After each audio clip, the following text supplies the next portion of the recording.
kwarto ko. Alin kaya sa mga to?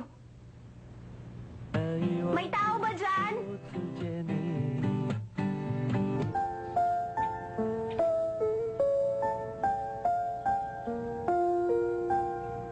Miss Anchay, maupo na kayo. Ang breakfast ninyo.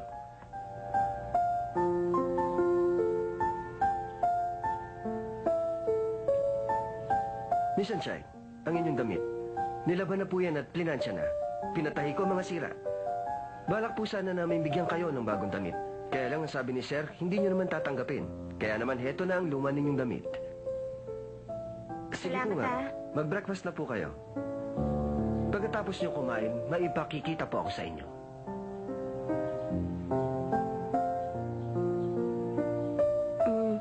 Talaga bang kailangan nandiyan ka? Oh, Miss Anchay, dapat po ninyong malaman na yan ang kaugalian dito sa bahay.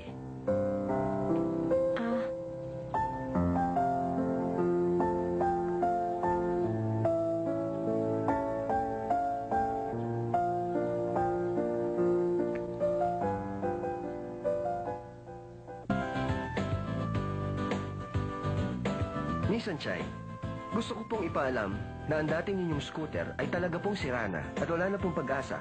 Kaya po inutusan kami ni Sir Daming Sir na bilhan kayo ng bago bilang kapalit ng luma ninyong scooter. Eto, narito ang susi. Salamat. Si Daming Sir. Gusto ko magpasalamat sa kanya. Nako, pasensya ka na. Kanina pa siya umalis. Bakit maaga siyang umalis? Bago kasi siya umalis kanina, meron akong narinig. Ang sabi niya, meron akong paghihigantihan. Ano? Sinabi niya yon?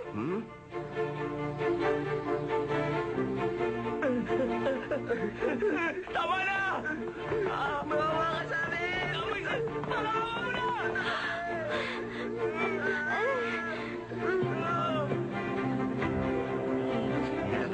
Teka, nakita niyo si Daming Sir? Ay, nandun siya! Tama na! Mawawa ka na! Ito na!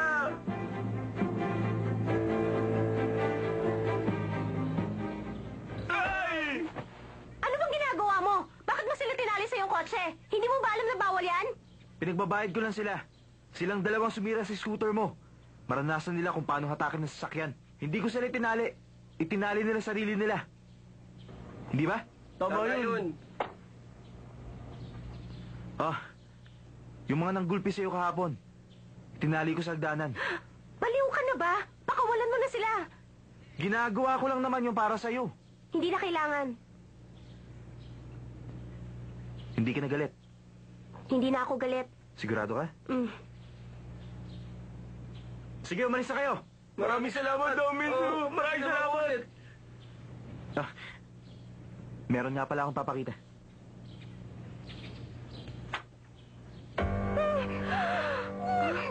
Nagkusa siya nagpatalit pumasok dyan sa may kotse. Shansay! Baka sinasabi ni Daming Sir! Pero hindi ako kumuha ng mga picture sa'yo na isang gabi! Hindi rin ako naglagay ng mga picture na yun sa bulletin board! Nagsasabi akong totoo, maniwala ka sa akin!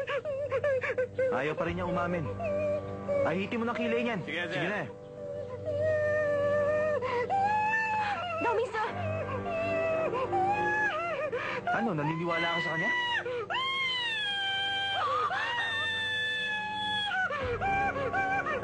Shansay? Naniniwala na ako.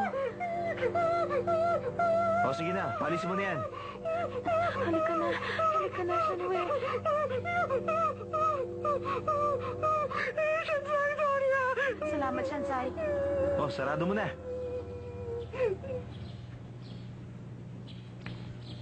Masaya ka na ba?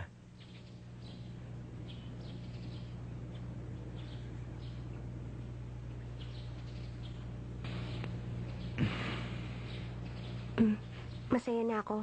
Salamat. Hindi na ako galit. Sigurado ka?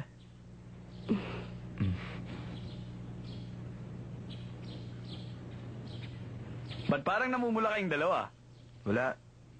Sinungaling ka. Meron na ba kami dapat malaman? Sige na, Wala nga, magkwento ka tumigil na naman. akong dalawa. Pare, namumula yung mukha mo. Halatang nagsisinungaling ka eh. Sige na, sabihin mo na sa amin. Tumigil na kayo. Totoo kaya yung mga sinabi niya sa akin kagabi? Hindi kaya panaginip lang yun? Oo, nagsiselos ako. Dahil gusto kita. Pero masyado yatang mabilis ang mga pangyayari. Hindi pa ako handang maging girlfriend ni Dao Mingse. Hindi ako sigurado sa nararamdaman ko.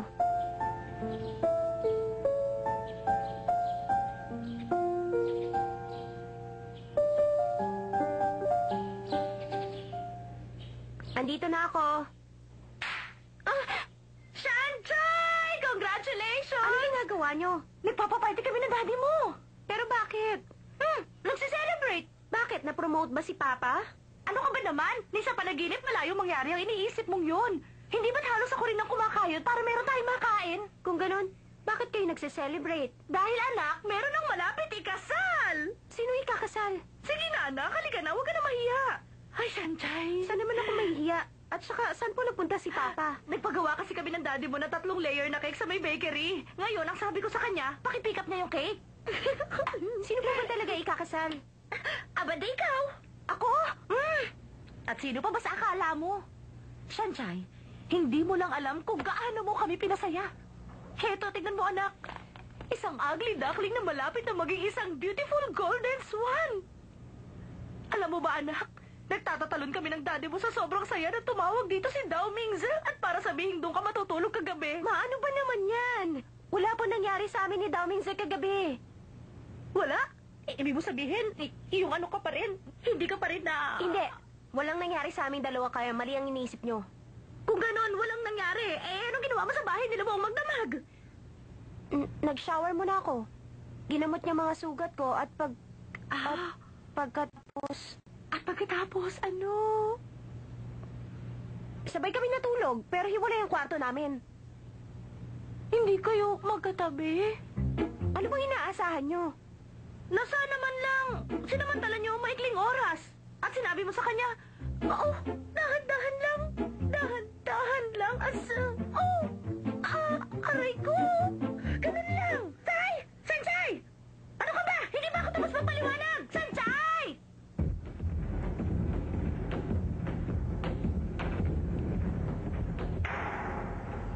Sir, ipinatatawag niyo raw po ako?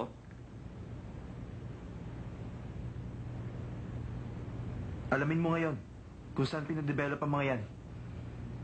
Pero, sir, gusto ko lang malaman ninyo na merong mahigit na 2,000 photoshops dito sa Taiwan.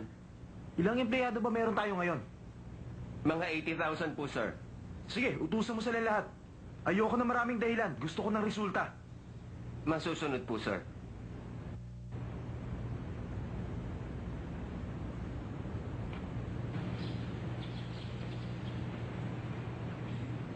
Shansai, Shinga, kamusta ka na? okay lang ako. Puro gasgas lang yan. Ikaw, Okay na ako. Medyo masakit nga lang ang katawan ko. masakit pa ba to? Aray, oo, masakit pa. Ano ba yung dala-dala mo? Paperwork para sa computer class ko. Tulungan na kita. Salamat. Chen Xinghe, bakit ka lumalapit kay Shansai? Shansai, Ano ba kailangan mo? Oh, eto na. Ano ba yan? Ano ba naman kayo may hirap? Cellphone lang, di nyo pa alam. Basic need na ang cellphone ngayon. Hindi ako tanga. Alam kong cellphone yan. Bakit mo ba pinapakita sa akin yan? Ibibigay ko sa ito ngayon para magamit mo. Pumunta ka agad sa akin pag tinawagan kita. O siya nga pala.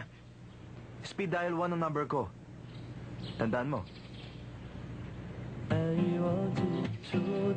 Ano bang iniisip niya? Sa palagay niya, call girl ako? Wala na bang ibang paraan para mapasagot niyang babaeng gusto niya? Baliw ka na talaga! girlfriend ka na ba ni Daoming si Shansai? Bakit kanya binigyan ng cellphone? Aba, mali ko sa kanya. Bakit kaya siya nagalit? Hindi ko siya maintindihan.